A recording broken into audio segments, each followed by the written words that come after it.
1776 میں United state of America نے برطانیہ سے اپنی آزادی کا اعلان کیا۔ امریکی کالونیوں نے کہا ہم آزاد ہو گئے، لیکن برطانیہ نے اس بات کو ماننے سے انکار کر دیا۔ 7 لمبے سالوں تک جنگ لڑی گئی۔ امریکی عوام بہت غریب تھے اور کنٹیننٹل آرمی کے پاس نہ صحیح ہتھیار تھے اور نہ ہی مناسب سامان۔ دوسری طرف برطانیہ کے پاس دنیا کے سب سے طاقتور فوج اور بحریہ تھی۔ پھر بھی جارج واشنگٹن کی قیادت میں امریکیوں نے ہار نہیں مانی۔ آخرکار 1781 میں یارک ٹاؤن کے مقام پر برطانوی فوج نے سرنڈر کر دیا۔ 1783 میں پیرس کے ٹریٹی کے بعد یونائٹڈ اسٹیٹ کو ایک آزاد ملک کے طور پر تسلیم کر لیا گیا، لیکن آزادی ابھی پوری نہیں ہوئی تھی، کیونکہ اگرچہ ملک برطانیہ سے آزاد تو ہو گیا، لیکن امریکہ کے اندر لاکھوں لوگ اب بھی آزاد نہیں تھے۔ غلامی آزادی سے بہت پہلے سے موجود تھی اور 1783 کے بعد بھی یہ ختم نہیں ہوئی۔ شمالی ریاستوں میں کچھ علاقوں نے غلامی ختم کرنا شروع کیا، لیکن جنوبی ریاستوں میں کپاس کے کھیتوں اور سخت قانون کی وجہ سے غلامی اور بھی گہری ہوتی چلی گئی۔ ملک 2 حصوں میں بٹ گیا تھا، آدھا آزاد آدھا غلام، اور ہر سال یہ تناؤ بڑھتا ہی گیا۔ اسی دوران پریشان حال امریکہ میں ایک بچہ پیدا ہوا۔ 12 فروری 1809 کو کینٹکی کی ایک چھوٹی سی لکڑی کی جھونپڑی میں ایک غریب بچہ دنیا میں آیا۔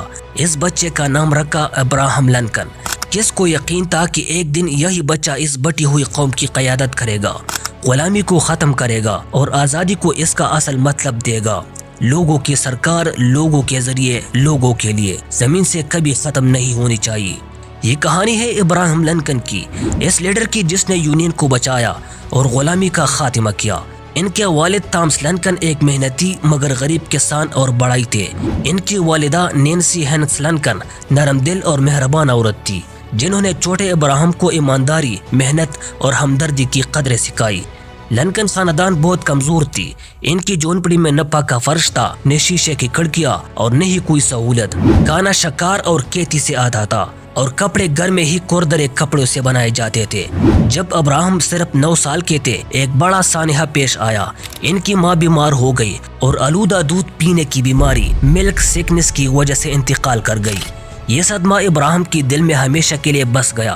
ماں کی موت کے بعد ان کی زندگی اور بھی مشکل ہو گئی، لیکن ان سب کے باوجود ابراہم کے پاس ایک خزانہ تھا، سیکھنے کی شدید خواہش۔ قریب کوئی باقاعدہ اسکول نہیں تھا۔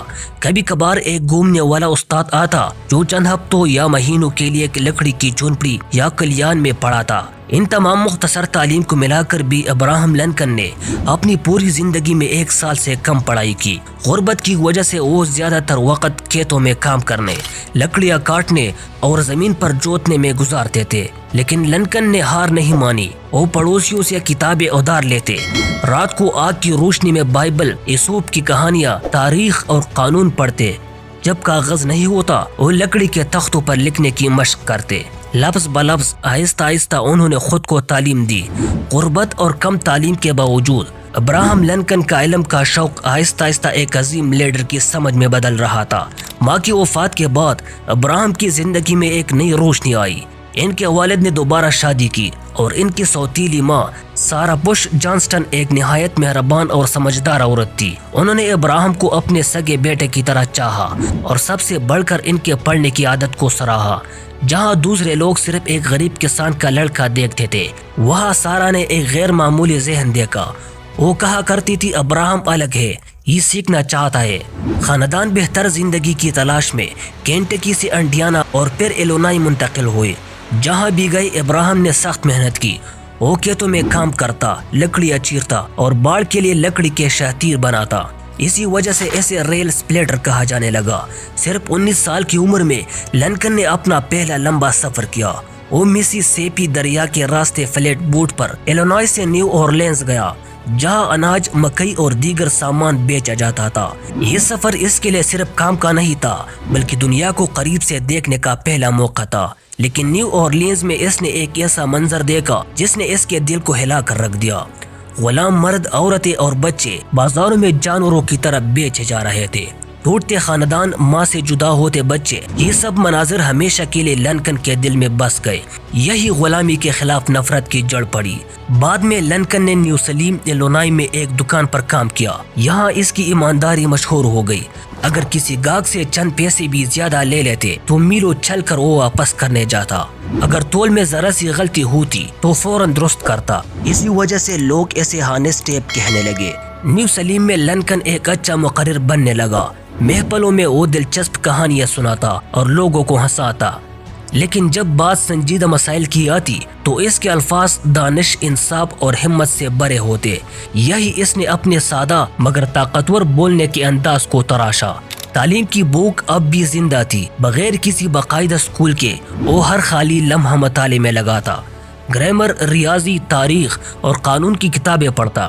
لوگ اکثر اس لمبے نوجوان کو درخت کے نیچے لیٹا گھنٹوں پڑھتے دیکھتے. غربت نے اسے اسکول سے دور رکھا، لیکن اس کی محنت اور خود سیکھنے کی لگن نے اسے اندر سے مضبوط بنا دیا. اپنی 20 کی دہائی کے آغاز تک لنکن کئی زندگیاں جی چکا تھا. کسان، rail splitter, flat boat worker اور دکاندار، لیکن اس کے خواب اس سے کہیں بڑے تھے. 1832 میں صرف 23 سال کی عمر میں لنکن نے ایلینوائے اسٹیٹ لیجسلیچر کے لیے الیکشن لڑنے کا اعلان کیا. نہ اس کے پاس پیسہ تھا، نہ ڈگری، نہ طاقتور تعلقات، بس اس کی ایمانداری، محنت اور الفاظ کی طاقت تھی. وہ الیکشن ہار گیا، لیکن یہ انجام نہیں تھا، یہ آغاز تھا. اس نے فیصلہ کیا اگر عوام کی خدمت کرنی ہے تو خود کو تیار کرنا ہوگا. اس نے گرامر، ریاضی اور تاریخ کی گہری پڑھائی شروع کی. قانون کی کتابیں ادھار لے کر لفظ بلفظ پڑھی. رات کو آگ کی روشنی میں تقریریں مشق کرتا اور دن میں بحث مباحثوں میں حصہ لیتا. آہستہ آہستہ شرمیلا کسان لڑکا ایک پر اعتماد مقرر بن گیا. 1834 میں اس نے دوبارہ کوشش کی اور اس بار عوام نے اسے ایلینوائے ہاؤس آف ریپریزنٹیٹیو کا رکن منتخب کر لیا. وہ 1834 سے 1842 تک 4 مدتوں تک وہاں خدمات انجام دیتا رہا. بطور قانون ساز لنکن نے سڑکوں، پلوں اور نہروں کی حمایت کی تاکہ کسانوں کو فائدہ ہو. وہ تعلیم کے حق میں تھا اور غلامی کے خلاف صاف آواز میں بولتا تھا. حالانکہ یہ خطرناک تھا. اسی دوران اس نے قانون کی پریکٹس بھی شروع کی. بغیر کالج جائے اس نے خود پڑھ کر 1836 میں بار ایگزام پاس کیا اور وکیل بن گیا. عدالت میں اس کی دلیل، انصاف اور سچائی کی قدر کی جاتی تھی. 1854 میں کنساس، نیبراسکا ایکٹ پاس ہوا جس نے غلامی کو نئے علاقوں تک پھیلنے کا راستہ دیا. یہ قانون لنکن کو دوبارہ سیاست میں لے آیا. اس نے زوردار تقریریں کی اور کہا ایک بٹا ہوا گھر قائم نہیں رہ سکتا. 1858 میں لنکن نے یو ایس سینٹ کے لیے الیکشن لڑا اور اسٹیفن اے ڈگلس سے تاریخی مباحثے کی. اگرچہ وہ ہار گیا لیکن پورے ملک میں مشہور ہو گیا. 1860 میں ریپبلکن پارٹی نے اسے صدارت کے لیے منتخب کیا. 6 نومبر 1860 کو ابراہم لنکن امریکہ کا 16واں صدر بن گیا. لیکن اس کی جیت کے ساتھ ہی ملک ٹوٹنے لگا. جنوبی ریاستوں نے یونین چھوڑ دی. 12 اپریل 1861 کو فورٹ سمٹر پر حملہ ہوا اور خانہ جنگی شروع ہو گئی. لنکن جو کبھی ایک غریب لڑکا تھا اب ملک کو اس کی سب سے بڑی آزمائش سے گزار رہا تھا. 1863 میں اس نے ایمنسپیشن پروکلیمیشن پر دستخط کی اور غلاموں کو آزادی دی. گیٹسبرگ میں اس نے صرف 2 منٹ بولے لیکن تاریخ بدل دی. 1865 میں جنگ ختم ہوئی، غلامی ختم ہو گئی، لیکن 14 اپریل 1865 کو لنکن کو قتل کر دیا گیا. وہ مر گیا لیکن اس کا خواب زندہ رہا. آج بھی اس کے الفاظ گونجتے ہیں، لوگوں کی سرکار، لوگوں کے ذریعے، لوگوں کے لیے، کبھی ختم نہیں ہوگی. ابراہم لنکن صرف ایک صدر نہیں بلکہ آزادی، انصاف اور امید کی علامت تھے. تو اگر آپ کو ہماری یہ ویڈیو اچھی لگی ہو تو ویڈیو کو لائک کریں، دوستوں کے ساتھ شیئر کریں اور ساتھ میں چینل کو بھی ضرور سبسکرائب کریں.